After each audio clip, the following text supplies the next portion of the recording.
आज हम एक एसएसटी विषय का एक टॉपिक जल संसाधन को पढ़ रहे हैं। जल संसाधन वर्तमान में एक समस्या भी है। जल संसाधन को लेकर हालांकि पृथ्वी पर संपूर्ण पृथ्वी की बात करें तो धरातल भाग 29% है और जलीय भाग 71% है, लेकिन फिर भी आज संपूर्ण विश्व में जल संकट एक प्रधान समस्या है और उस समस्या का होने का कोई कारण है और सीधा सा कारण ये है कि जो जल है उसका अधिकांश भाग यानी उस 71% जो जल है उसको अगर 100% माने तो उसका लगभग 98% जल आज समुद्रों में है। यानी वो जल कैसा है? खारा है, मानव के उपयोग के योग्य नहीं है। मानव के उपयोग के योग्य यानी मीठा जल की अगर बात करें तो मीठे जल के स्रोत क्या हैं? या तो भूगर्भिक स्रोत है जो ज़मीन से अपन पानी निकालते हैं, या फिर ग्लेशियर है। संपूर्ण जलीय भाग का 1% ग्लेशियर है। ग्लेशियर मतलब बर्फ़ के बड़े बड़े पर्वत पहाड़ जो हैं वहाँ पर बर्फ़ जमी हुई है, तो उससे पिघल कर जो नदियाँ निकल कर आ रही हैं, जैसे हमारी गंगा, यमुना, ब्रह्मपुत्र, ये नदियाँ ग्लेशियरों से पिघल कर ही तो आ रही हैं। तो वो भी मीठे जल का स्रोत है और ये भी क्या है, जो भूगर्भिक स्रोत है वो भी क्या है, मीठे जल का स्रोत है। लेकिन मीठा जल संपूर्ण जलीय भाग का कितना प्रतिशत है? 2% है। 98% जल कैसा है? खारा है, जो समुद्रों में है। अगर आपसे बात की जाए जल चक्र की तो हमें जो वर्षा का जल प्राप्त होता है वह वर्षा का जल कुछ तो हमारे धरातल में रिस जाता है और कुछ उत्प्लावन के द्वारा जो जल आगे बढ़ता है वह जल और नदियों का जो जल है वो अंत में जाकर समुद्र में गिरता है। वो समुद्र में जाकर गिरने के बाद नदियों का मीठा जल भी, वर्षा का मीठा जल भी कैसा हो जाता है? खारा हो जाता है। और हमारी वनस्पतियां, पेड़ पौधे, इनको भी किसकी आवश्यकता होती है? जल की आवश्यकता होती है। तो जब सूर्य का प्रकाश अपनी क्रिया करता है तो यहाँ से वाष्पोत्सर्जन होता है और वाष्पोत्सर्जन के द्वारा वो जल ऊपर जाता है, वाष्प बनकर उड़ता है। फिर संघनन क्रिया होती है ऊपर, संघनन क्रिया से वो जल वाष्प जो था वो बूंदों के रूप में क्या हो जाता है? बदल जाता है। बूंदों के रूप में बदलने के बाद यानी फिर वापस वो कहाँ पर आता है? बारिश के रूप में धरातल पर आता है। फिर धरातल से बह के वापस समुद्र में चला जाएगा, कुछ पेड़ पौधों में, कुछ धरातल पर रहेगा। फिर वाष्पोत्सर्जन की क्रिया होगी, फिर उठेगा, फिर संघनन की क्रिया होगी। इस तरह हमारा एक क्या बन जाता है? जल चक्र बन जाता है। जल संसाधन की अगर हम बात कर रहे हैं तो ध्यान से समझिएगा कि लगभग मैंने बताया आपको कि 73% जल है, तो लगभग 3/4 धरातल जल से ढका हुआ है। 3/4 धरातल किससे ढका हुआ है? जल से ढका हुआ है। लेकिन इसमें प्रयोग में लाने योग्य अलवणीय जल का अनुपात बहुत ही कम है, यानी मीठा जल बहुत ही कम है। अलवणीय जल सतही अपवाह यानी धरातल पर जो जल बहता है, और सतही अपवाह पर कौन सा जल? ये नदियों का जल है, झीलों का जल, ज़्यादा से ज़्यादा मीठे पानी की भी है, उसमें खारे पानी की भी।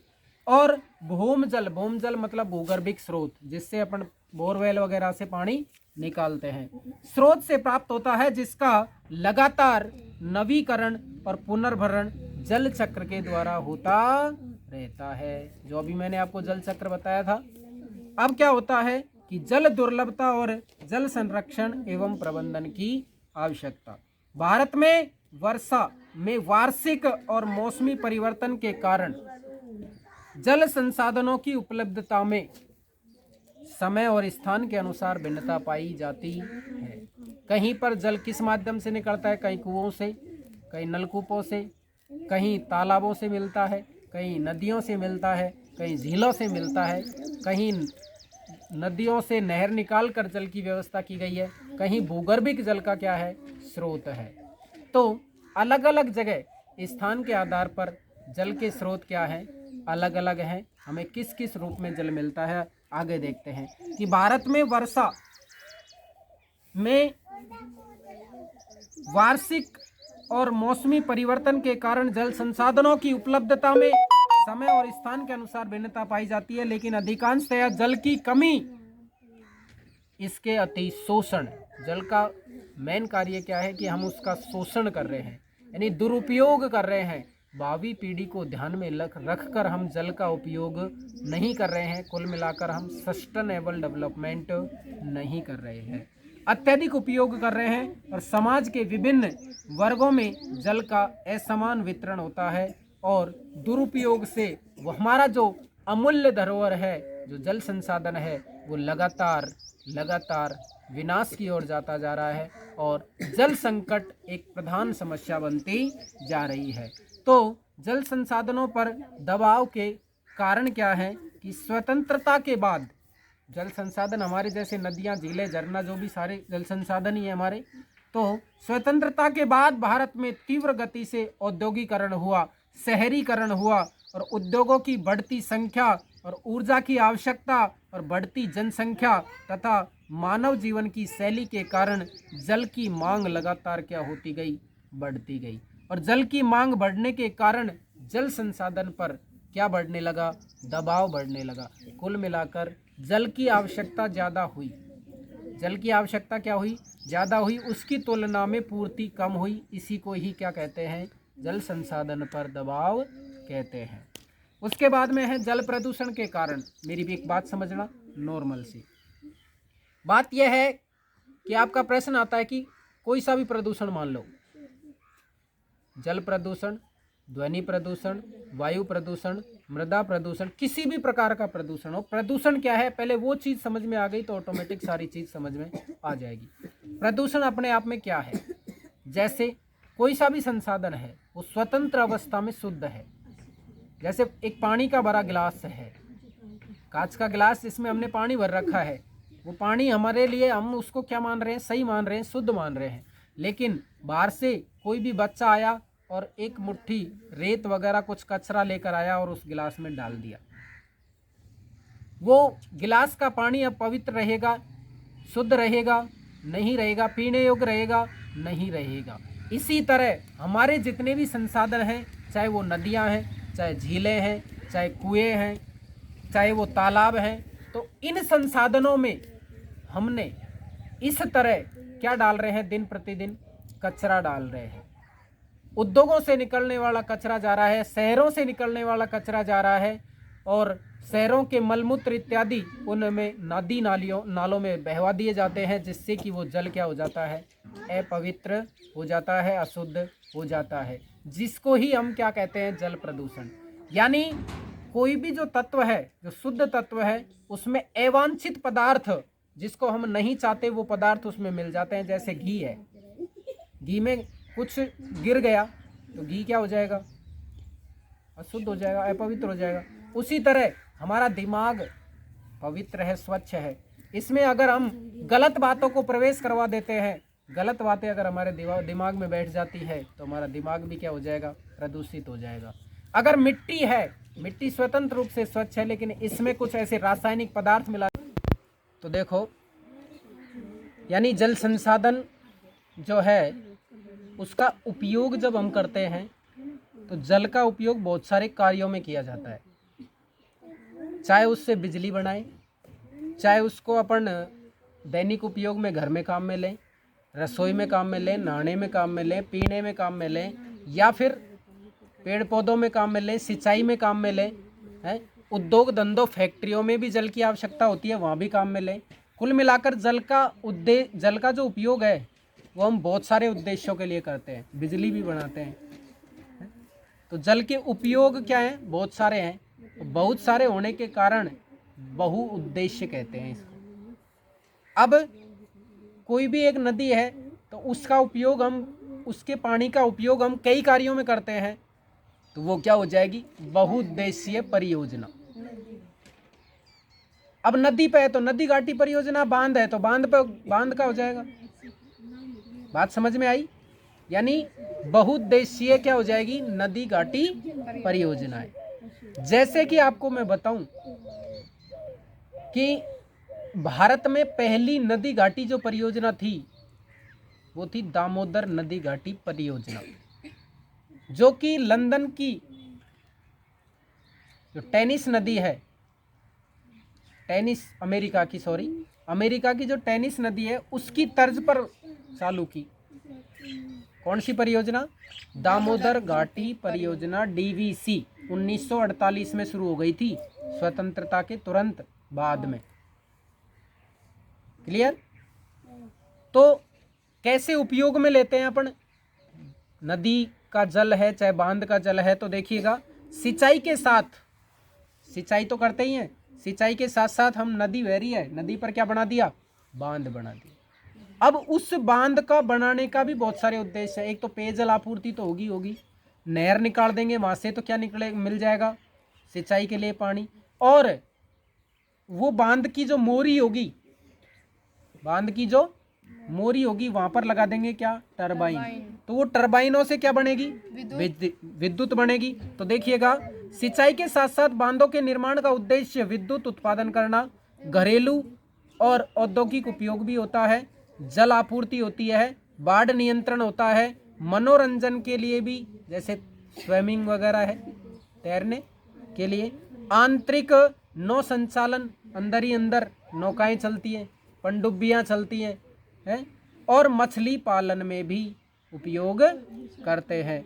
इसी कारण इन बांधों को क्या कहा जाता है, बहुउद्देशीय परियोजनाएं। आपको पता होना चाहिए कि देश के पहले प्रधानमंत्री जो थे पंडित जवाहरलाल नेहरू ने बहुउद्देशीय नदी घाटी परियोजनाओं को आधुनिक भारत के मंदिरों की संज्ञा दी थी। और उसी समय जो भाखड़ा और नांगल जो बांध थे उनको भारत की महान चमत्कारी विराट वस्तु की संज्ञा दी थी। किसको, भाखड़ा नांगल बांध को। अब हम पढ़ते हैं कि बांध का अर्थ क्या होता है। तो बहते हुए जल को रोकना और दिशा देने के लिए, यानी उसके बहाव को कम करने के लिए खड़ी की गई कोई भी जो दीवार होती है, बाधा जो होती है, उसको आमतौर पर जलाशय बना दें चाहे झील बना दें या जल भरण बनाती हैं। यानी वो पानी क्या हो जाता है, इस तरीके से ये मेड बना दी, या पानी आएगा, वो पानी रुकेगा, वो इकट्ठा होगा, उसको ही हम क्या कहते हैं, बांध कहते हैं। देखिएगा बांधों के प्रकार, संरचना और उसमें प्रयुक्त पदार्थों के आधार पर बांध, जैसे लकड़ी बांध के दीवार बना दी तो वो क्या हो जाएगा, लकड़ी का बांध। जैसे कि घास फूस और लकड़ियों से बनाया था सिंधु घाटी सभ्यता की, वहाँ पर जो मोहनजोदाड़ो फिल्म है उसमें इसी तरह का बांध बनाया था। और बांध तो था, पुल बनाया था इस तरह का ऊपर। और क्या करते हैं, तटबंध बांध, तट को क्या कर देते हैं, बांध देते हैं।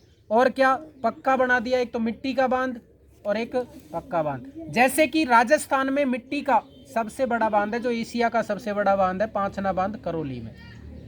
पांचना बांध जो करौली में, वो 5 नदियों के संगम पर है। एशिया का सबसे बड़ा मिट्टी से निर्मित बांध कौन सा है, पांचना बांध। कहाँ पर है, करौली में है। ये 5 नदियाँ कौन कौन सी है, भद्रावती, बैसावट, माची, बोरखेड़ा और अटा। याद कैसे रखेंगे कि भैंस का आटा को माची भैंस बोरखेड़ा में खागी, भैंस का आटा को माची भैंस बोरखेड़ा में खागी। भैंस से तो बैसावट, भैंस का आटा बैसावट, एक खुद आटा माची, बोरखेड़ा और भद्रावती। समझ गए। आगे ऊंचाई के अनुसार बांधों को बड़े बांध, मुख्य बांध, नीचे बांध, मध्यम बांध, उच्च बांधों में वर्गीकृत किया जा सकता है। कोई बड़ा बांध है, कोई छोटा बांध है, ऊंचाई के आधार पर ऊंचा है, नीचा है, इस तरीके से भी बांट सकते हैं। बड़े बांधों से हानि क्या है,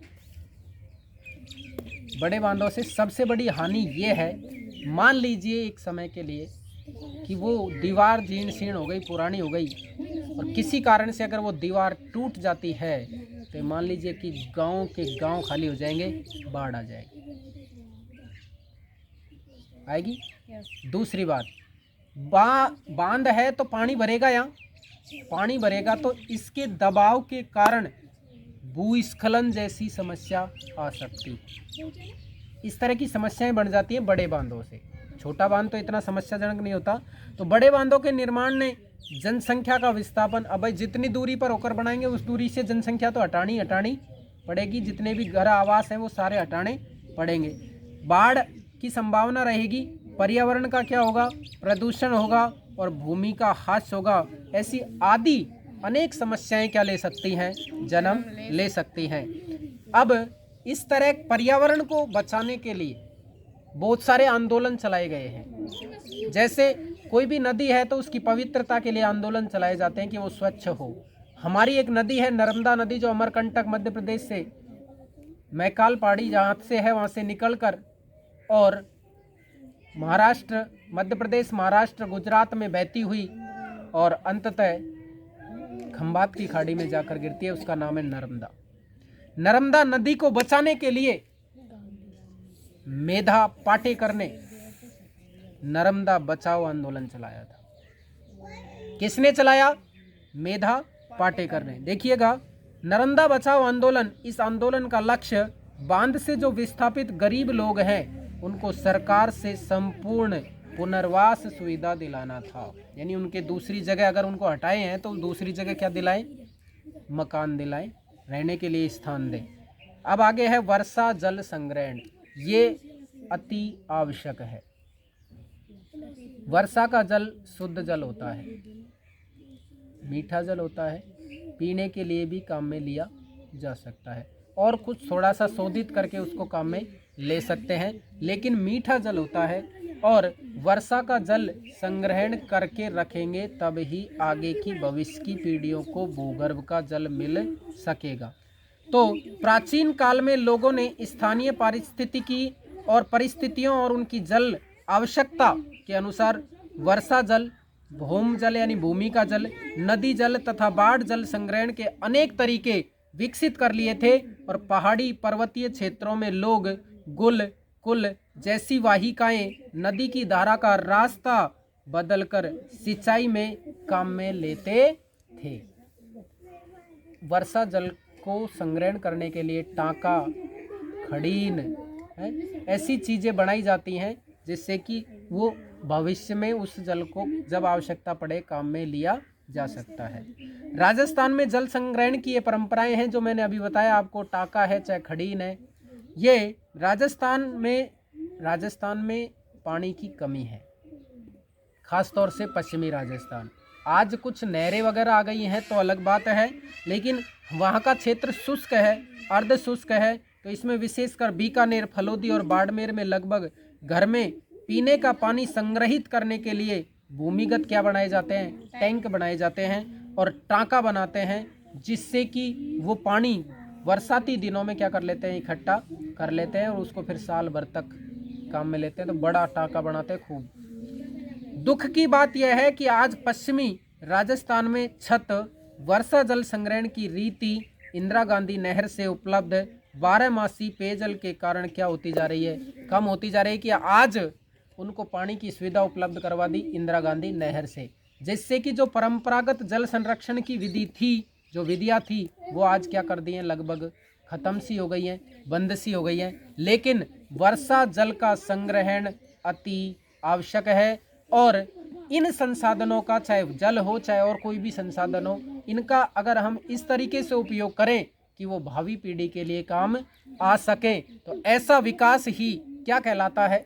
सतत विकास, पोषणीय विकास, धारणीय विकास यानी सस्टेनेबल डेवलपमेंट कहलाता है। वास्तव में डेवलपमेंट वही है जो भविष्य की पीढ़ी को ध्यान में रखकर किया जाता है। धन्यवाद। जल संसाधन का हमारा यह अध्याय कंप्लीट हुआ।